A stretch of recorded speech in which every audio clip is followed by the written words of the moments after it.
उधम सिंह नगर से बड़ी खबर, जहां अवैध मजार पर बुलडोजर चला है। दशकों पुरानी मजार पर कार्रवाई की गई है। वक्फ बोर्ड में दर्ज थी दरगाह। देर रात प्रशासन ने ध्वस्तीकरण की कार्रवाई की है। भारी पुलिस बल मौजूद है। बता दें कि कार्रवाई को पूरी तरह गोपनीय रखा गया। इंदिरा चौक में बनी थी अवैध मजार। नोटिस देने के बावजूद भी मजार को नहीं हटाया गया था, जिसके बाद देर रात ये कार्रवाई की गई है। तो अवैध मजार पर बुलडोजर कार्रवाई, दशकों पुरानी मजार पर कार्रवाई हुई है। तो वक्फ बोर्ड में ये दरगाह दर्ज थी। बता दें कि इसे नोटिस भी इसे लेकर दिया गया था, लेकिन नोटिस देने के बावजूद भी नहीं हटाया गया था और अब ये बुलडोजर कार्रवाई की गई है। इस पूरे कार्रवाई को पूरे तरीके से गोपनीय रखा गया था। ध्वस्तीकरण की कार्रवाई, बता दें कि भारी पुलिस बल भी मौजूद रहा। कार्रवाई को पूरी तरह गोपनीय रखा गया था। इंदिरा चौक में बनी थी अवैध मजार। नोटिस देने के बावजूद भी मजार को नहीं हटाया गया था और आखिरकार ये कार्रवाई की गई है। तो अवैध मजार पर बुलडोजर की कार्रवाई, जो कि वक्फ बोर्ड में ये दरगाह जो है वो रजिस्टर्ड थी। बता दें कि वो वहां पर दर्ज थी। तो नोटिस देने के बावजूद भी मजार नहीं हटाई गई और इस पूरी कार्रवाई को अंजाम दिया गया है। पूरी कार्रवाई को गोपनीय रखा गया है। पुलिस बलों की मौजूदगी भी थी। इंदिरा चौक में बनी थी अवैध मजार। तो नोटिस देने के बावजूद भी मजार को नहीं हटाया गया।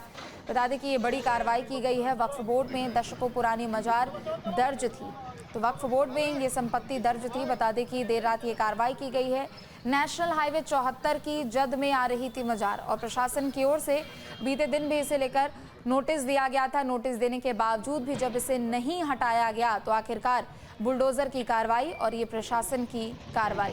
तो नोटिस देने के बावजूद भी मजार नहीं हटाई गई थी। नेशनल हाईवे 74 के बीचों बीच ये मजार आ रही थी। बता दें कि काफ़ी सालों पुरानी ये मजार है, जो कि वक्फ बोर्ड में भी दर्ज है। तो अवैध मजार पर बुलडोजर चला है। बता दें कि प्रशासन की ओर से ध्वस्तीकरण की ये पूरी कार्रवाई की गई है। तो उधम सिंह नगर से ये बड़ी खबर आपको बता दें।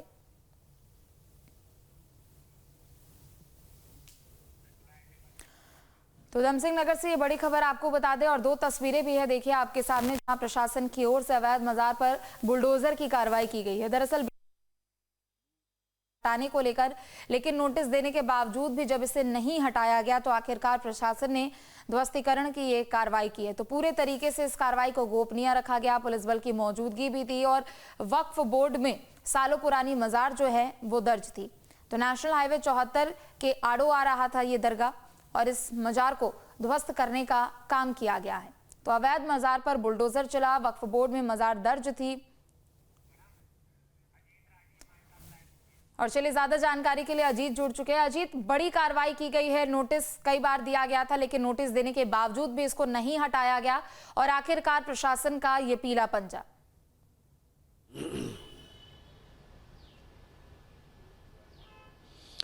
जी बिल्कुल, देखिए चूंकि दोनों ही पक्ष हैं और आज ये कार्रवाई हो चुकी है और इस जो सैकड़ों साल पुरानी दरगाह यहाँ थी और वक्फ बोर्ड की संपत्ति में उसकी भूमि का, उसकी संपत्ति का जो सारी चीज़ें दर्ज भी हैं, वक्फ बोर्ड की वो एसेट्स था और सैकड़ों साल पुरानी इस दरगाह को आज प्रशासन ने गिरा दिया है।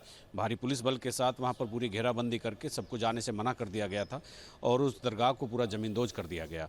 इससे पहले एनएच ने जो दरगाह के संचालक थे उनको ये प्रस्ताव भी दिया था कि आप मुआवजा लेकर दूसरी जगह दरगाह बना सकते हैं और इसको खाली करने का नोटिस दिया गया था। इसके ठीक पीछे की तरफ एक पेट्रोल पंप है और पेट्रोल पंप के आगे की तरफ और हाईवे के बीच में दरगाह थी, तो थोड़ा रास्ता पेट्रोल पंप की तरफ भी जाता था। तो इसी वजह से चूंकि हाईवे का जो एक भूमि अधिग्रहण का जो डिज़ाइन होता है वो कितना चौड़ा होगा, तो उसकी जद में जितने भी धार्मिक स्थल चाहे कहीं भी हों वो आते हैं। आपने गुजरात से लेकर उत्तर प्रदेश तक और यहाँ उत्तराखंड के मंगलोर तक देखा होगा।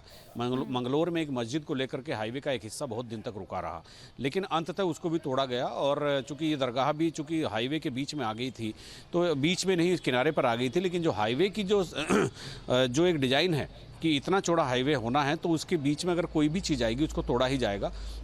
और तमाम धार्मिक स्थल वहाँ विस्थापित किए गए हैं, जो मंदिर थे उनको दूसरी जगह स्थापित किया गया है। तो सारी चीज़ें, ऑप्शन जितने भी विकल्प रहते हैं वो खुले रहते हैं।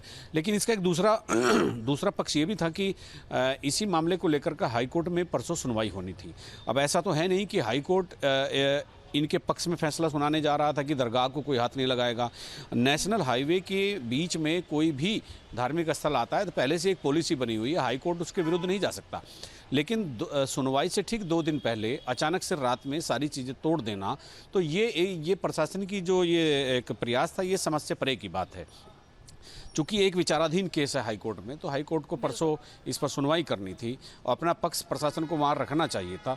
तो ये एक ऐसी चीज़ हो जाती है कि कोई एक मामला सब जुडिस है और आप उस पर एक्शन ले लेते हैं, और जब आपको एक्शन नहीं लेना होता तो तमाम ऐसे सब जुडिस मामलों को मतलब अर्ध न्यायिक होने का, न्यायिक विचाराधीन होने का हवाला देकर आप रुक जाते हैं। लेकिन दरगाह को आपने तोड़ दिया और हाईकोर्ट में परसों सुनवाई है।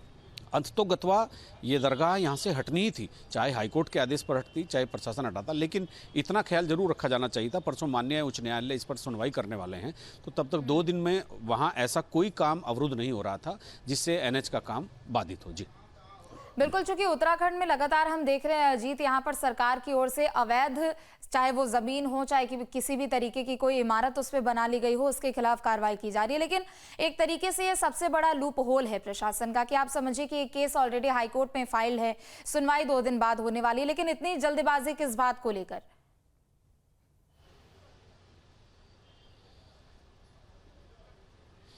नहीं, देखिए, ये चूँकि अब दरगाह थी और जैसा ट्रेंड आप देख रहे हैं, पिछले दिनों बहुत सारी मज़ारें भी यहाँ पर तोड़ी गई हैं। उत्तर प्रदेश में भी ये अभियान चला। तमाम ऐसी जगह जो एक अतिक्रमित थी, जो अवैध रूप से धार्मिक स्थल बने हुए थे, उनको तोड़ा गया। हरिद्वार में मतलब आप समझिए कि हरिद्वार में एक मंदिर को भी तोड़ा गया। तो ऐसा नहीं है कि केवल एक तरफा कार्रवाई हो, लेकिन ज़्यादा कार्रवाई जो मज़ारें थी उनको अवैध बताकर हुई। अब वो अवैध होंगी, सरकार ने इसीलिए तोड़ी भी हैं। लेकिन ये पर्टिकुलर केस इस तरह का है कि 2 दिन बाद माननीय उच्च न्यायालय इस पर सुनवाई करने वाला है। तो कभी ऐसा आपने नहीं देखा होगा कि सुप्रीम कोर्ट से, हाई कोर्ट से ऐसा कोई आदेश, ऐसा कोई निर्णय आ जाए कि जो कोई धार्मिक स्थल एनएच के बीच में अवरुद्ध और बाधा पैदा कर रहा है, तो हाई कोर्ट और सुप्रीम कोर्ट ये कह दे कि नहीं, इसको नहीं हटाया जाएगा और एनएच अपना डिजाइन बदल ले। ऐसा कभी नहीं होता। और विकास के रास्ते में जितने भी धार्मिक स्थल आते हैं, उनके विस्थापन की एक पॉलिसी है।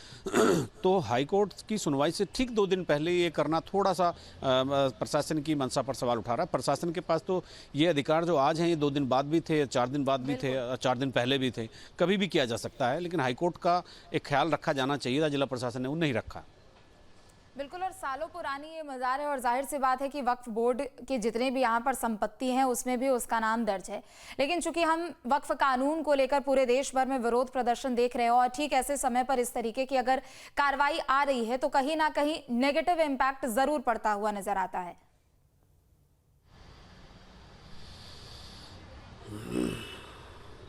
हाँ जी, बिल्कुल आपने सही कहा। चूँकि इस समय वक्फ बिल को लेकर के पूरे देश में जो मुस्लिम समाज में और ख़ास तौर पर जो विरोधी राजनीतिक दल हैं, उन्होंने भी एक बड़ा, और फिलहाल आपने देखा होगा 2-3-4 दिन पहले सुप्रीम कोर्ट ने कितना क्लियर स्टैंड उसमें लिया है, उसको होल्ड कर दिया है और जवाब दाखिल करने को केंद्र से कहा है। तो ये सारी चीज़ें ऐसे में चल रही है। फिर एक वक्फ की संपत्ति, हालांकि मैं फिर अपनी बात को दोहरा रहा हूँ कि चाहे वक्फ की संपत्ति हो, चाहे किसी धर्मार्थ की या चैरिटेबल की संपत्ति हो, अगर एनएच के बीच में कोई आता है तो एनएच का डिज़ाइन चूँकि एनएच का होता है तो उसको हटना ही होता है, चाहे वक्फ की भी हो।